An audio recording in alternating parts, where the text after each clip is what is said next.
albeit a bit hesitantly. But they both felt I should be the one to tell you if you ever made it here to Sabaody.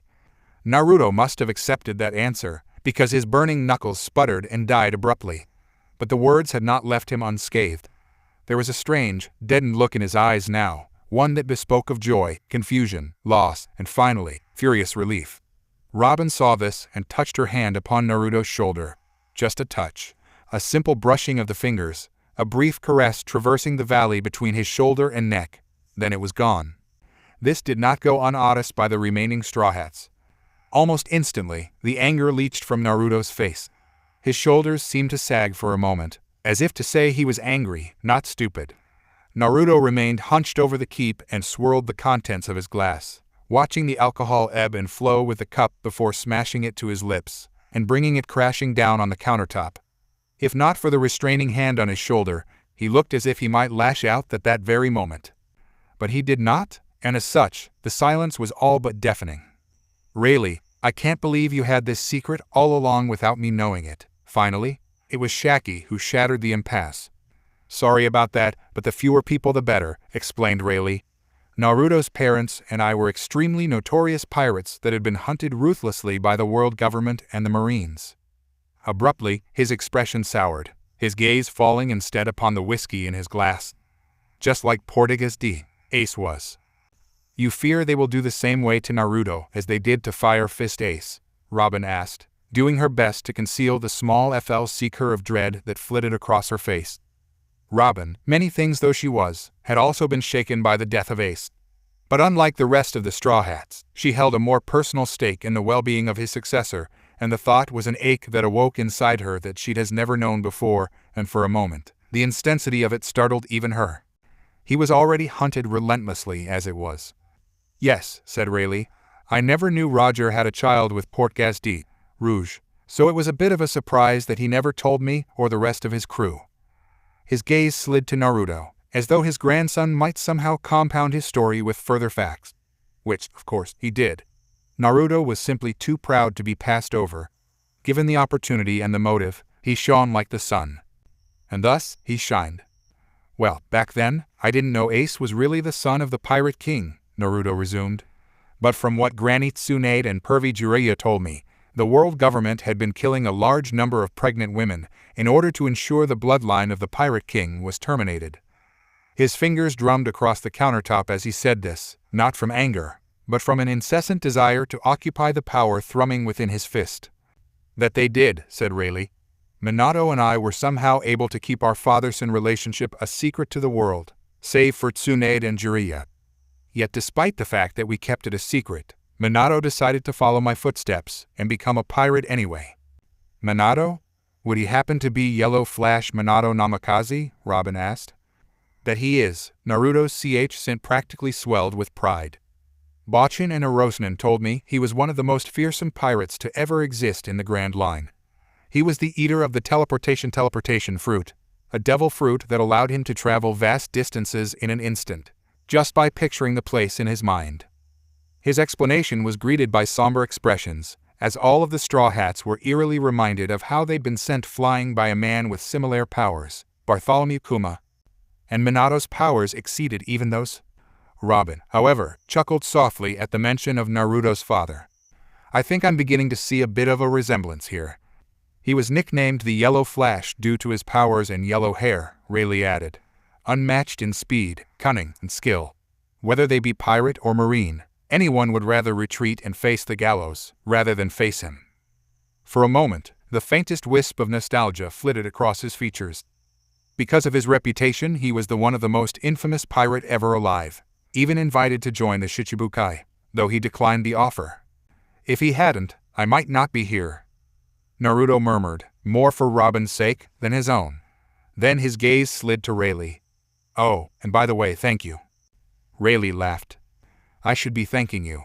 You're taking this rather well, all things considered." And suddenly, Naruto felt relief. It welled up in him with such force that it almost staggered him, like it had been waiting there for so long biding its time. A relief he had nursed and hidden away, but never acknowledged. It wasn't simply that he wasn't angry. He was furious, actually. All this time, he'd had a grandfather, and no one had bothered to tell him of it. But that fury found itself washed away in the aftermath of a joy so powerful that it threatened to utterly obliterate his senses entirely. It felt nice, knowing that he had a grandfather. Whatever you say, old man. It felt good to say it. It felt freeing. Naruto's heart pounded in his ch, but he knew that he was in the right. He was willing to die being right. Not that he had any intention of dying anytime soon, mind you. Rayleigh peered at him over his spectacles, a broad smile alighting his every feature. He'd half expected his grandson to fly into a fit of rage, considering the secret that had been kept from him. When he extended a hand, Naruto was quick to clasp it. Even more so to be swung to his feet.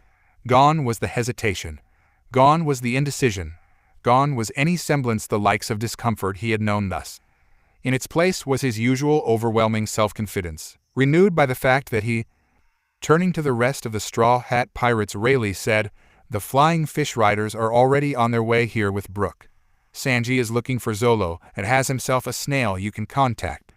Naruto and I will be heading to Grove 46 since it's likely Luffy might be there." "Hold on one moment," Nami interrupted him before turning to Naruto. "If you really are going to join our crew, then how do we know you won't turn on us?" Naruto blinked as slowly as a tortoise, caught off guard by her heinous remark. Nami, Robin began to protest. "Look, Robin," Nami cut her off. "This guy said in the bar that he has a score to settle with Luffy." Distinctly, she left out the murderous intent he'd leaked as he said those very words, because they still chilled her to the bone. She didn't want to believe that Luffy could be killed, but if it was someone like this guy, someone who wielded the powers of the Mera Mera, no Mai at a whole different plateau. "Now wait a second," Naruto frowned. "You think I'm going to kill Luffy? Is that why you all attacked me?"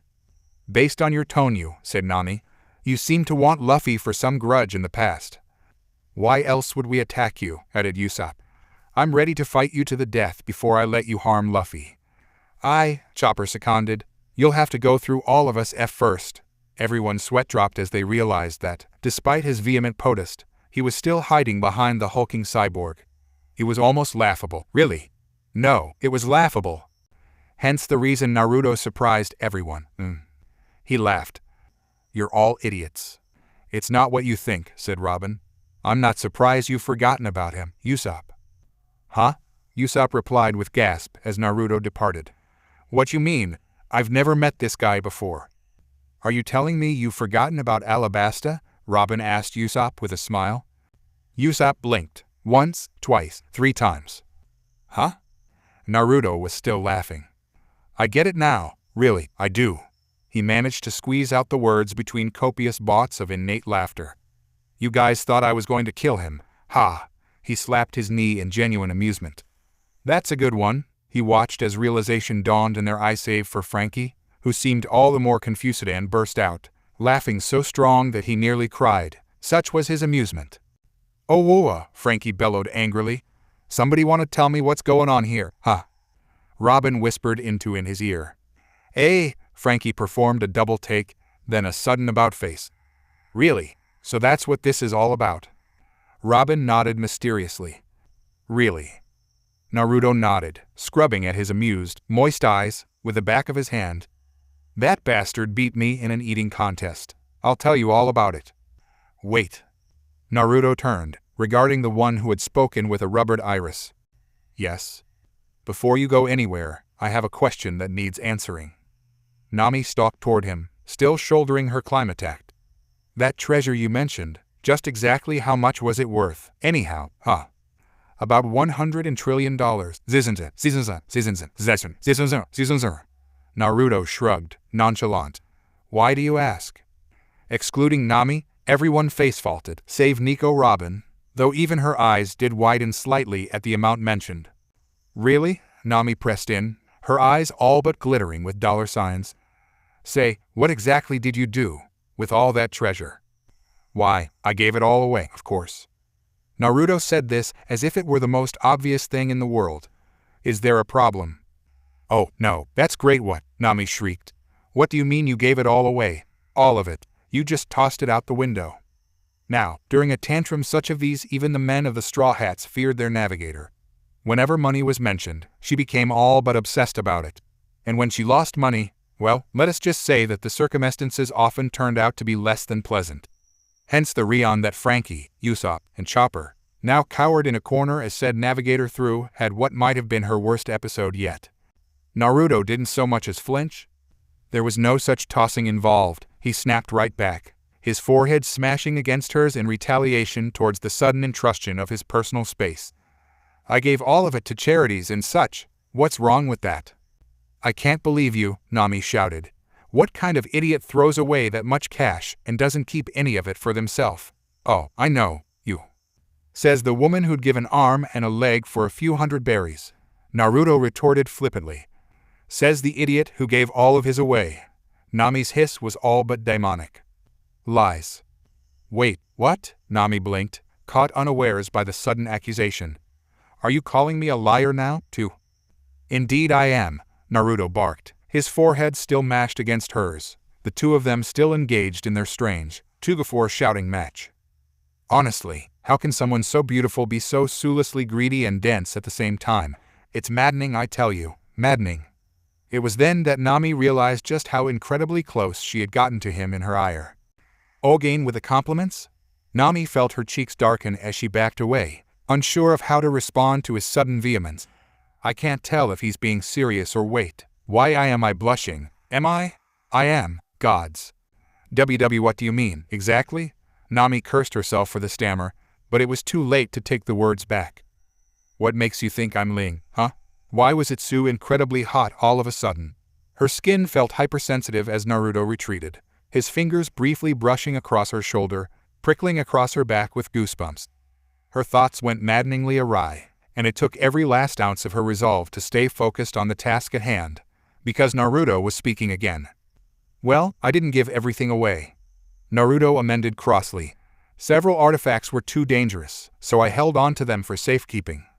He reached over his shoulder, rummaging around in his pack for a moment, and, coming up with something, exhaled softly. Such as this. All the Straw Hat save for Robin tensed, half expecting him to come out with a weapon of sorts. He did. Naruto had been poking around in his pack whilst he spoke, and now Nami saw the reason why, as he revealed a large bundle. Unfurling it, exposing the contents within, he showed it to everyone and Nami marveled as he showed them what looked like a long, oblong box, one that he now opened. Nami gasped as she looked in the box to see an ebony black blade lying upon red silk. The blade sword seemed to have been carved from a single piece of glossy stone, looking almost as if it was made from glass. Was it obsidian? She'd heard of such materials, but never actually seen them before. The hilt was beautiful, delicate ridges leading up to a pommel carved into a roaring dragon's head. As Naruto lifted it out gingerly, Nami saw what looked like red veins within the blade, tiny cracks along its surface as it came free from the sheath. She would have thought it was blood, but running her finger along the side told her it was perfectly smooth. Not a stain or blemish. When the smooth metal touched her skin, she felt a tingle. Not unpleasant and almost warm. It made her like the weapon all the more. Now this was worth stealing. This was something special, something that Naruto had deemed too valuable, perhaps too dangerous, prized enough to keep it on his person in the case that someone should seek it. Not that they would, of course, but how much could he expect anyone to be fool enough to steal from him, a man of fire? Wondering the likes of his subsequent explanation, however, Nami suddenly found her desire for the blade greatly lessened. This is Kokoshibi, Naruto explained solemnly. Its name translates to Black Death in your language. Believe me when I say that you don't want this blade to cut you. You might survive, you might not. Regardless, this blade's reputation is a fearsome one, and as such I couldn't trust it to be held by any hand other than my own. With an infinite delicateness, he slid the blackened blade back into its sheath and returned it into his pack. Remarkably, he made absolutely no mention of the thin wakizashi at his waist, nor the other various baubles and trinkets within his backpack, the likes of which included a odd-looking belt, bracelet, an equally mysterious cloak, and other paraphernalia that one could only begin to hazard a guess at. If anyone had anything to say about these, however, they were keeping their silence. Naruto seemed to appreciate that. He shouldered his pack, squared his shoulders, and rolled his eyes in exasperation. I'll give all of you the whole story when I get back, he promised. Now, if you don't have any more questions, I believe I have an appointment with your captain. Before any of them, Nami, Robin, Rayleigh, or otherwise, could hope to stop him, he simply stalked forward, pushed through the double doors and was gone. A brief swish of superheated air signaled his departure, and then he was amongst the branches. Shaki sighed. He really is your grandson, after all, Racin. Meanwhile, in Grove 46. Take him out, big boss. Looks like we found one of the culprits already. Fake Luffy cackled as the hooded youth in the parka flanked by fake Zolo and fake Sanji approached him. Let's start by teaching this man a lesson.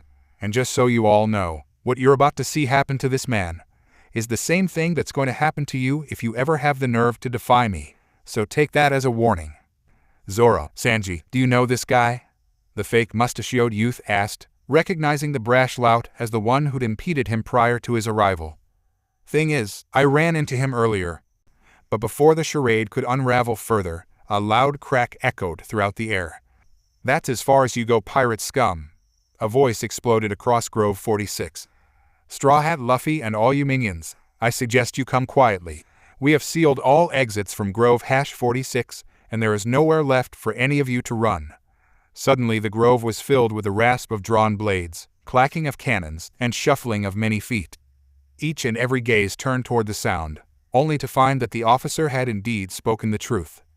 They were completely surrounded. The Marines, fake Luffy gasped, eyes bulging. The hooded mustachioed man's sweat dropped.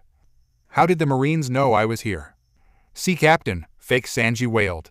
They have got us completely surrounded. Don't let 'em throw you, idiot. Why do you think we gathered all these new crew members for? We've got 100 million bounty heads on our side, for Chris' sakes. With this in mind, he whirled, his gullet swaying ridiculously to and fro as he leveled his gaze upon the most prominent member of his recruits, and quite possibly the most maddened of the bunch. Hey, Caribou, fake Luffy shouted. Use that Marine we captured as a shield. Force M to open a way out. Sorry, big boss, Caribou cackled mirthlessly. I'm afraid I can't do that. See, this snot-nosed brat lied to us. Told us he hadn't called his pals. Grinning from ear to ear, with malice and murder in his eyes, the supernova leveled his pistol upon the wounded Marine, sprawled before his feet. Much to everyone's horror, his finger curled around trigger and barrel, his eyes widening marginally with uncontained glee. Clack. Right? Caribou, you idiot, fake Luffy bellowed. Stop. Too late. With a sickening squelch, the Marine toppled over, dead, a bullet in his head. The result was instantaneous. Shoot the pirates down.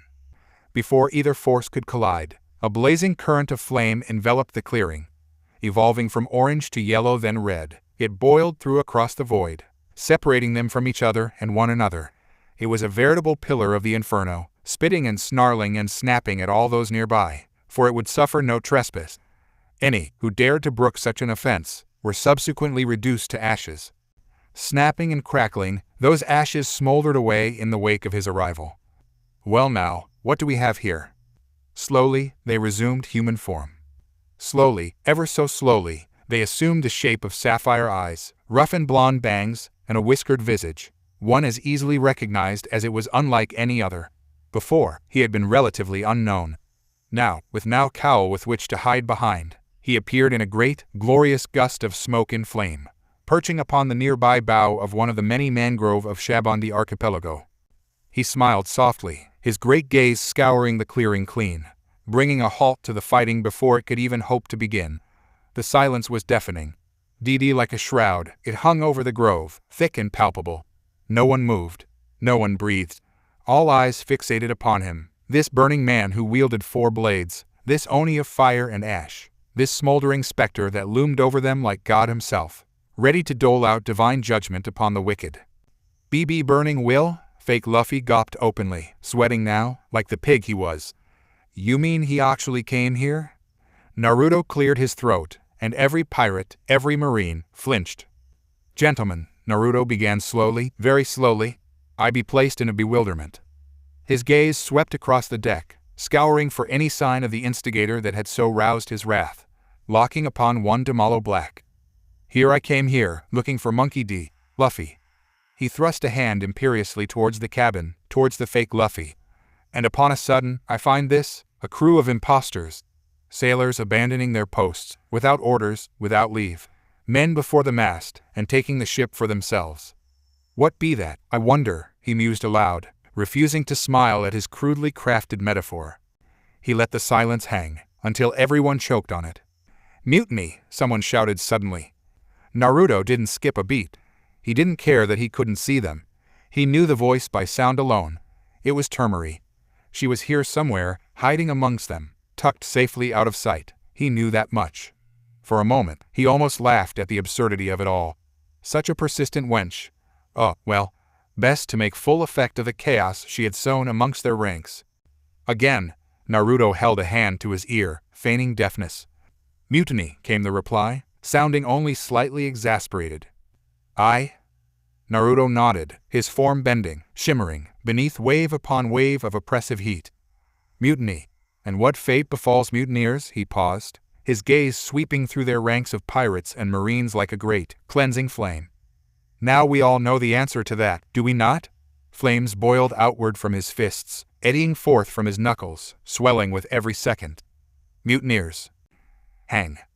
Flames spewed forth from his fists, circumventing the clearing in a ring of fire. Now, both the pirates and marines were trapped with one another. A lucky few had thought too much of the great, burning will reputation, and looked as though they might choose to fling themselves at their wood captors, rather than face this man of flame and fire and fury. And so, the battle would be joined. Naturally, the marines would want to eliminate the pirates rather than capture them.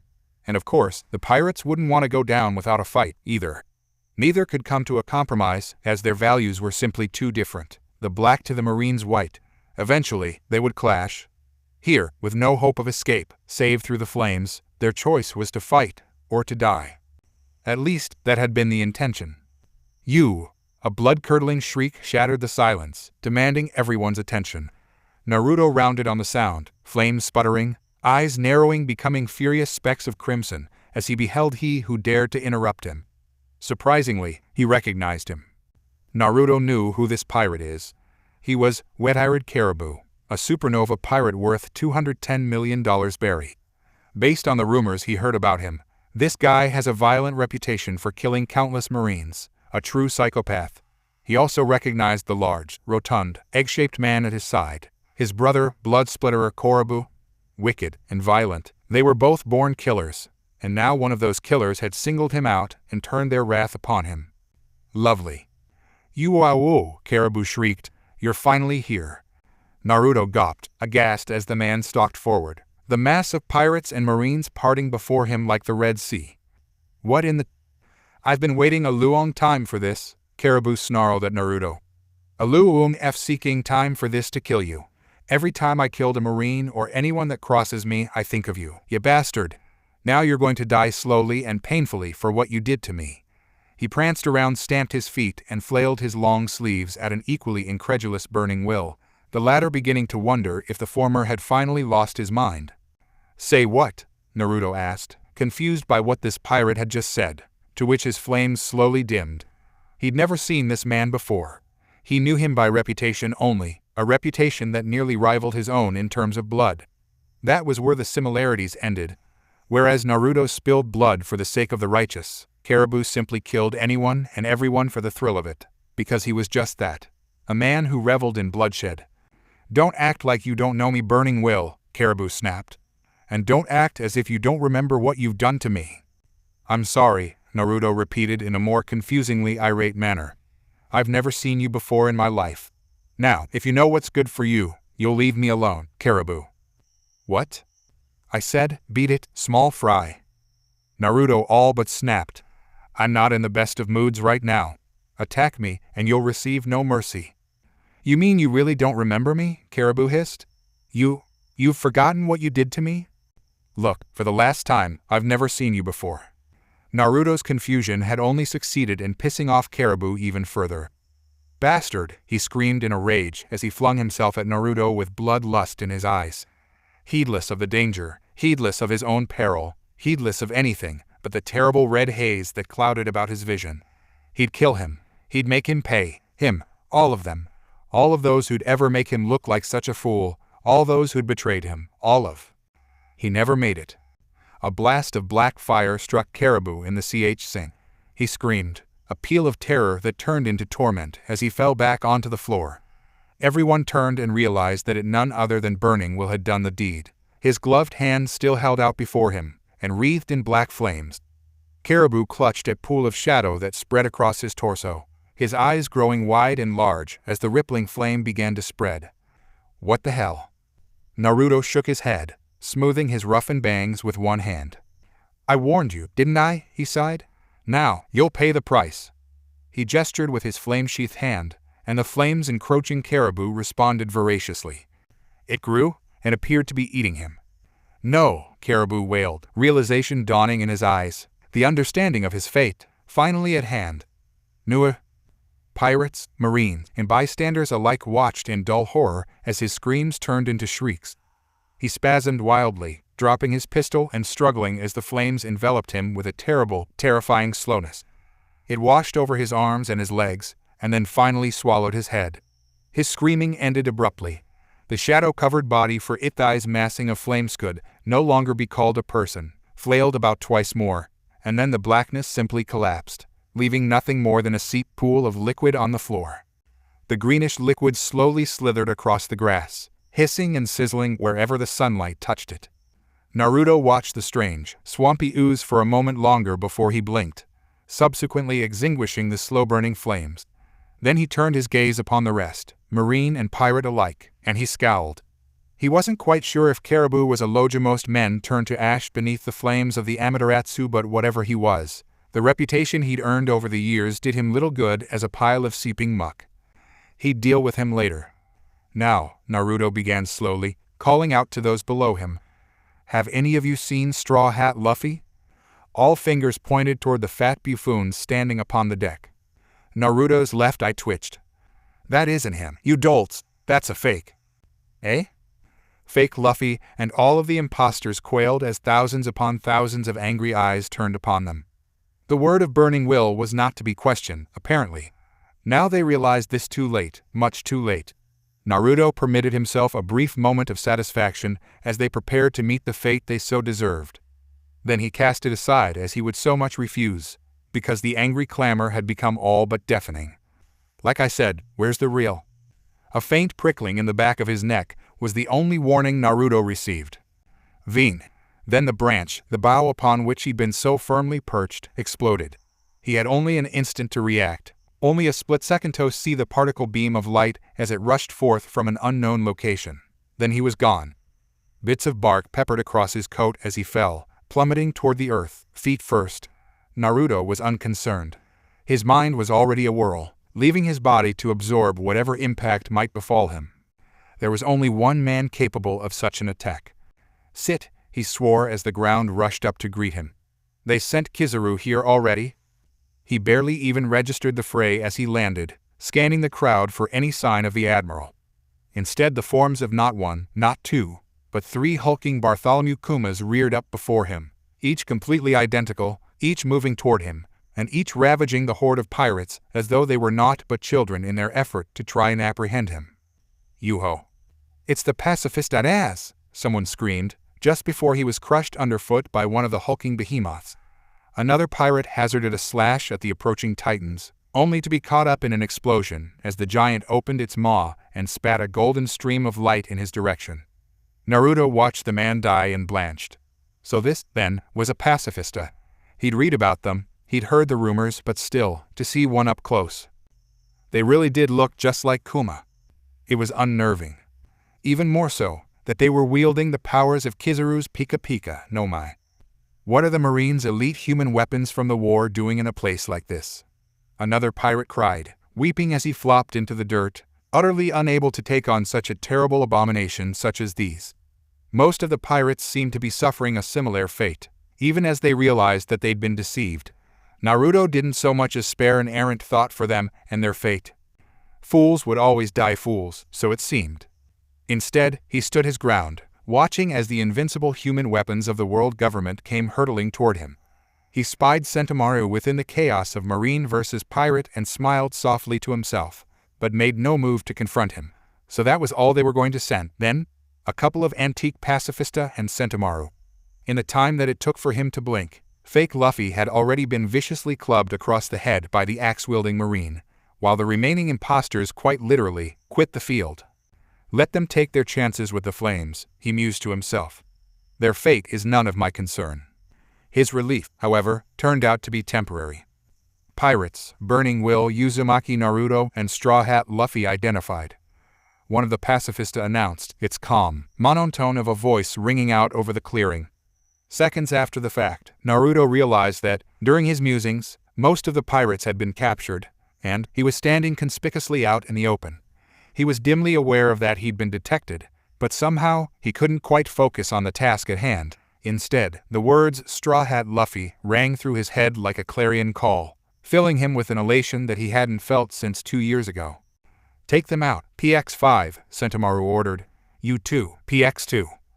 Unbidden, lightning raced down Naruto's spine.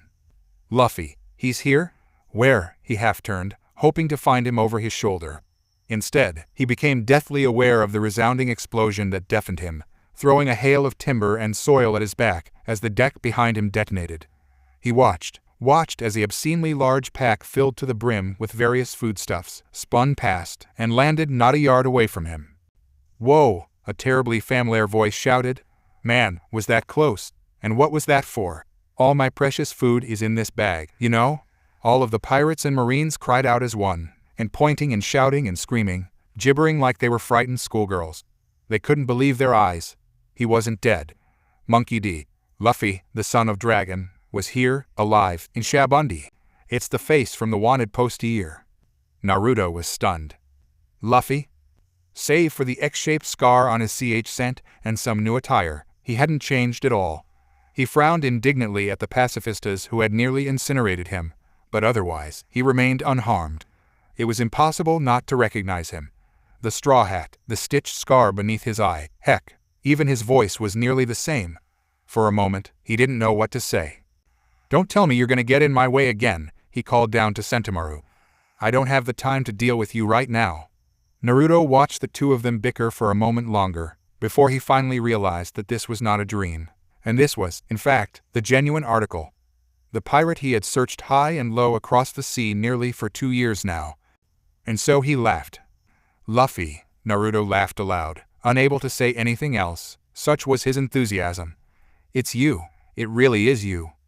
Nanda? Luffy blinked, suddenly very much aware of the blonde standing beside him.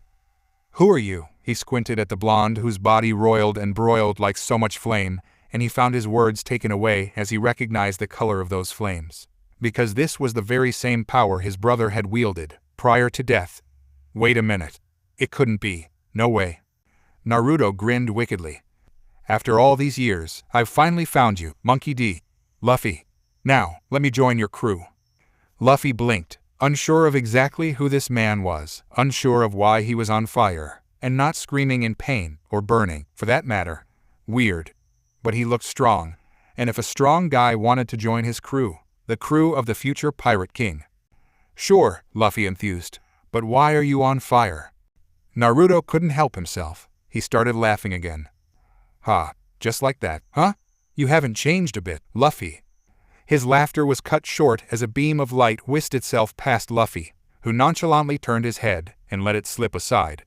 He even had the time to murmur something that Naruto didn't quite hear as the beam passed them by and tore through the mangroves. And suddenly, Luffy's arm was turning a strange, rubberized pink and smoking. Naruto was about to remark on it when a shadow fell over him. He barely even registered the second pacifista until it was right on top of him. And by then, it was already too late. For the pacifista, that is. Scarce had it neared Uzumaki D. Naruto, than a wall of blue and gold flames entirely unlike the black flames of the Amaterasu, sprang up between them. The pacifista did not slow. Not until a giant flaming hand clamped around its midsection and wrapped around it, encircling the machine's hulking waist as though it were naught but a twig. You're interrupting our reunion.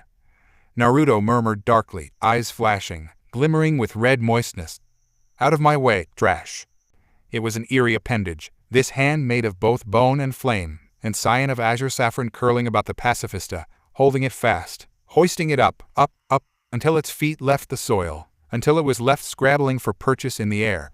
Finding none, it opened its mouth and flailed with both its hands, trying terribly to free itself from this vice, but to no avail, for the vice was inescapable. Then, before the eyes of Sentomaru, the unthinkable occurred. A bony thumb pressed down upon the top of its head, forcing its mouth closed before the pacifista could find a target, before it could fire. The result was catastrophic. Unable to fire the compressed beam of light, the suppressed energy had nowhere left to go but up. With a deafening whump it imploded, the energy frying its photoreceptors, and scrambling its circuits so hopelessly beyond repair that it had no chance of survival. And then the mighty fingers of the flaming hand closed. They simply curled into a fist, and the pacifista was crushed between them, reduced to little more than a mangled heap of scrap that was promptly cast aside like a broken toy, left to die in the dirt and be forgotten. It did not rise again, and there was more than one pacifista carcass laying upon the ground as well. In the time that it had taken Naruto to dispense with one pacifista, Luffy had also taken down PX2 as well, the massive machine having knifed into the dirt, and it too lay deathly still. The pirates gawped. WWE couldn't even scratch one of those things, and they took out two like it was nothing.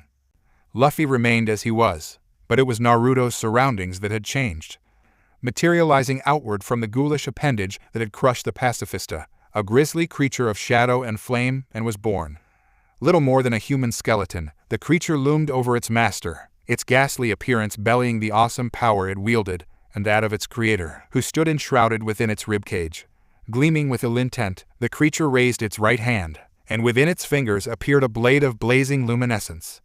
"So, you've come here to join the Straw Hat crew, have you, Burning Will?" Sentomaru accused, heedless of the smoldering sword that loomed over their heads. "I'm going to arrest you either way, but I'd like to know." "Something like that," Naruto replied as Luffy turned and waved to someone approaching. "I don't suppose you'll let me pass now, will you?" Sentomaru's brow furrowed, eyes flickering with exasperation and annoyance. He'd struck a nerve.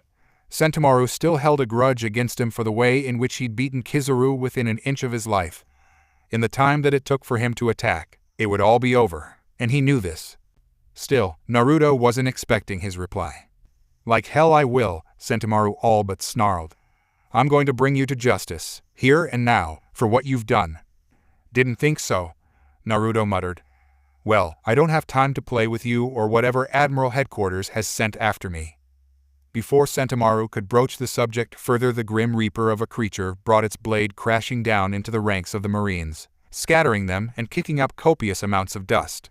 When it cleared, a number of Marines were either dead or wounded, and Naruto was nowhere to be seen. He did, however, have a clear view of the last remaining pacifista going down in a heap of smoldering circuits, as none other than Zolo and Sanji ran it through. Apparent, Luffy had been waving to them, while he was distracted. Now as he watched it fall, watched his men gawp, watched them declare that the real Straw Hat crew was indeed alive, and well, his fury knew no bounds. "Wait, come back here." Oddly enough, Luffy paused. "Hey, what's wrong?" Sanji demanded. "What are you stopping for?" "Relic." Luffy was staring at a nearby tree, a tree in which a very familiar old man was currently sitting. Standing beside him was none other than Burning Will himself, though how he had crossed the distance between them in such short fashion remained to be seen. It did not, however, keep the future king of the pirates from calling out to him. No sir, it did not in the least. Dark Kiang, the captured pirates squealed in fear. "He's here, too." "You've done well," Rayleigh shouted to Luffy. "It seems like you've honed your skills even further." "Oh, Luffy nodded enthusiastically. "I also thought I'd come to see you off," Rayleigh said to Naruto, giving the boy an encouraging nudge. "But it doesn't look like my grandson needs my help, after all." For the longest time, there was silence. Utter silence, as Silver's Rayleigh willingly exposed the one secret that he had kept hidden for most of his life, to the world. Naruto burned with the shame of it all. He wouldn't have the nerve to do such a thing, not if it were his grandson. He flushed. "Shut up, old man. He's the grandson of the Dark King Silver's Rayleigh." Marines and pirates alike gawped at the revelation. The grandson of Rayleigh and the son of Dragon working together surely meant the end of them all. Even Zolo and Sanji were slightly nonplussed to hear this. So this was him. Burning Will then? Well, he was certainly every bit as imposing as the papers had made him out to be.